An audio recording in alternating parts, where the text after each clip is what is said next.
My ma said that, of all the bonds that exist between people, perhaps the sweetest is the bond of friendship, for it is born not out of duty or blood ties, but out of sheer delight in another. How hard it must be to be friendless in our hour of need.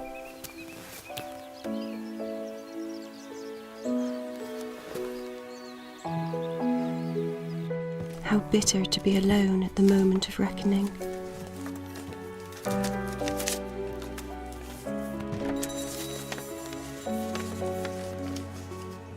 And yet for some, it was friendship itself. The sharing of our deepest truths and the trust in another's goodwill towards us. Morning, Miss Pat. Morning. That was the hardest path of all.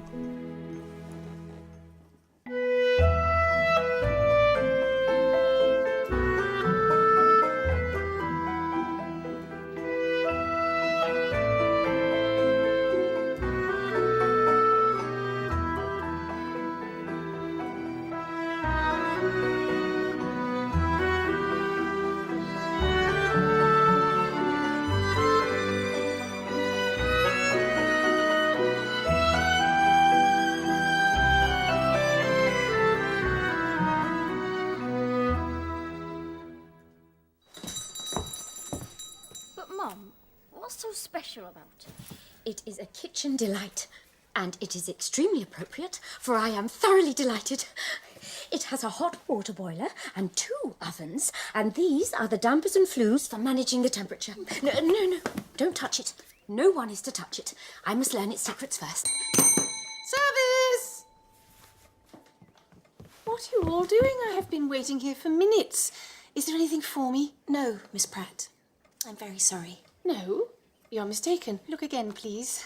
I have placed an advertisement for a seamstress of the highest order, and I am expecting a number of replies. I have a very important commission to discharge for Lady Whiteleaf. I am to make a trousseau for her niece. It is a great quantity of work, and I must engage a seamstress. Toot sweet, toot sweet. Well, go and look, girl. Blackberries. We must make the most of them. Soon it'll be Michaelmas. It's when the Archangel Michael and his celestial army did rout Lucifer from heaven. He fell into a blackberry bush and was scratched to pieces. So he whittled all over the brambles in revenge. That's what my ma said. He scorched them with his fiery breath, and every year he renews the curse at Michaelmas, the day of his fall, the day of St. Michael's triumph. What Thomas means, Sydney, is that the blackberries will soon go mouldy. Because Satan has cursed them. You read on him. Because the weather has turned. Thomas, please do not fill Sydney's head with talk of Satan. He has been having his nightmares again. We shall have a feast. A Michaelmas feast. Goose and apples and all the trimmings. And a Michaelmas pudding. It's good luck to have a Michaelmas pudding. Miss Timmins, I'm still waiting. I am very sorry, but there are no letters for you this morning. I see I shall have to look for myself. Well, this is quite a scene.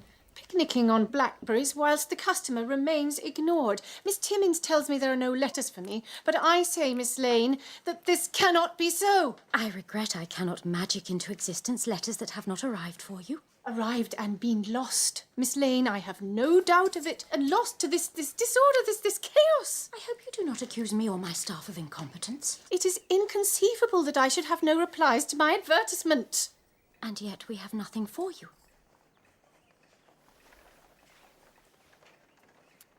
Good day, Miss Pratt. Good day indeed, Miss Lane, but be under no illusion. I am not satisfied.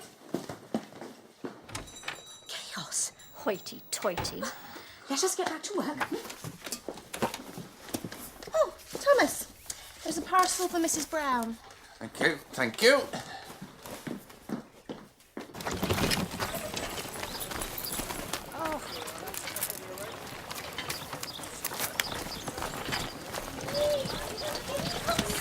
Minnie, stop it at once. I am engaged to make a pair of purple silken bloomers for Lady Whiteleaf's cat.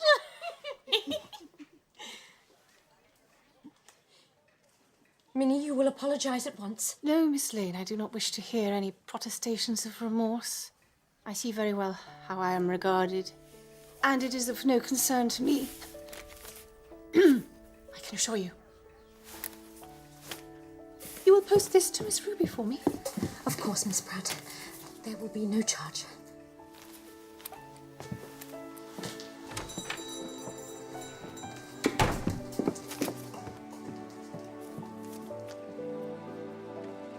Six Beatrice chemises, 3 Alexandra chemises, 4 Alice night dresses, all trimmed with work.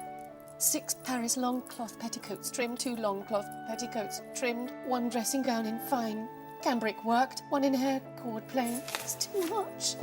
Too much. It's impossible.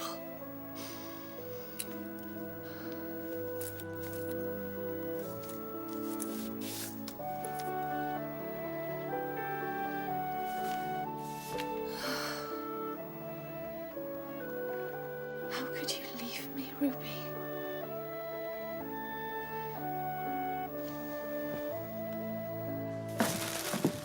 Minnie, could you fetch me some kindling from the forge? Didn't hardly sleep nary a wink last night. I put an onion under my pillow so as I dream of my Alfie, but instead I kept dreaming of boiled beef. Minnie, well, no wonder. It's not an onion you put under your pillow. It's 3 bay leaves sprinkled with rose water and a sprig of rosemary wrapped in a dock leaf. Then you dream of your true love's face. And that's how you know he's your true love. No, you know your true love by sums. You add up the letters in his name, and you add up the letters in your name, and then you add them up again, and then you times them. And the higher the number, the truer your love. It isn't sums, Minnie. Sums and love don't go together. Minnie! Oh, never mind. And Laura is right. What can mathematics tell you of a person's heart that your own cannot?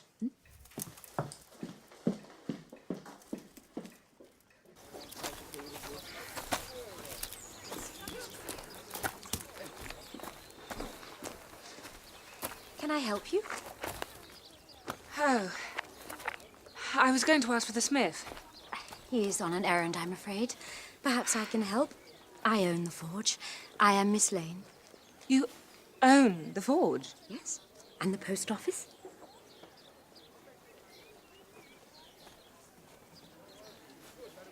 My boots. I have walked them almost to death.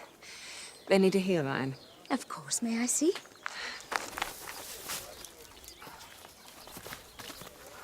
You have come far? From Oxford. These are not walking boots. These are very fine. You have walked all the way from Oxford in these. They were the only boots I had. I hope I do not pry, but I fear you are in distress. I assure you, I am respectable.